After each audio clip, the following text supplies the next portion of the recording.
जिल्हाधिकारी कार्यालयासमोर आत्मदहनाचा प्रयत्न। जिल्हा प्रशासनाचे व जिल्ह्याचे मुख्यालय असलेल्या बुलढाणा शहरातील जिल्हाधिकारी कार्यालयासमोर एका व्यक्तीने आत्मदहन करण्याचा प्रयत्न केला। यावेळी शहर पोलीस ठाण्याच्या कर्मचाऱ्यांनी त्याला वेळीच रोखत ताब्यात घेतल्याने संभाव्य अनर्थ टळला।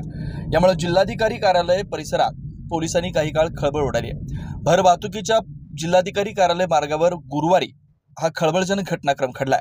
प्रदीप गोरे वय 48 राहणार सुंदरखेड तालुका जिल्हा बुलढाणा असा आत्मदहनाचा प्रयत्न करणाऱ्या व्यक्तीचे नाव आहे। तो ई रिक्षा चालवतो।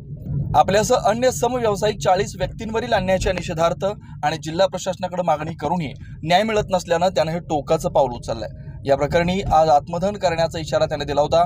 यामुळे बुलढाणा शहर पोलीस ठाण्याचे साध्या वेशातील कर्मचारी सकाळपासून जिल्हाधिकारी कार्यालय परिसरात तैनात होते। 3 जुलै दुपारी प्रदीप गोरे जिल्हाधिकारी कार्यालयासमोर आले। त्यांनी सोबत पाण्याच्या बाटलीमध्ये पेट्रोल आणलं होतं। लपवून आणलेलं पेट्रोल त्यांनी बाहेर काढताच साध्या वेशातील पोलिसांनी त्यावर झडप घालून त्याला ताब्यात घेतलाय।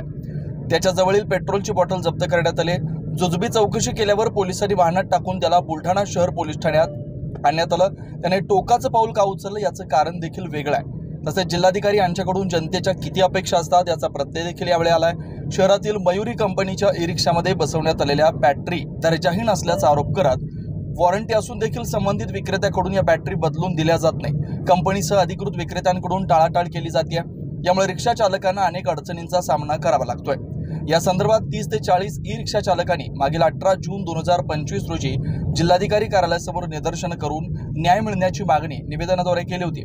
मात्र अजूनही त्यांना बॅटरी बदलून मिळत नसल्यानं आज प्रदीप गोरे या रिक्षा चालकांना बुलढाणा जिल्हाधिकारी कार्यालयासमोर आत्मदहनाचा इशारा दिला होता। त्या अनुषंगाने आत्मदहनाच्या प्रयत्नात असलेल्या विजय गोरे याला बुलढाणा शहर पोलिसांनी ताब्यात घेतलाय। आपला जिल्हा आपला महाराष्ट्र मराठी न्यूजसाठी प्रतिनिधी असलम शहा, बुलढाणा।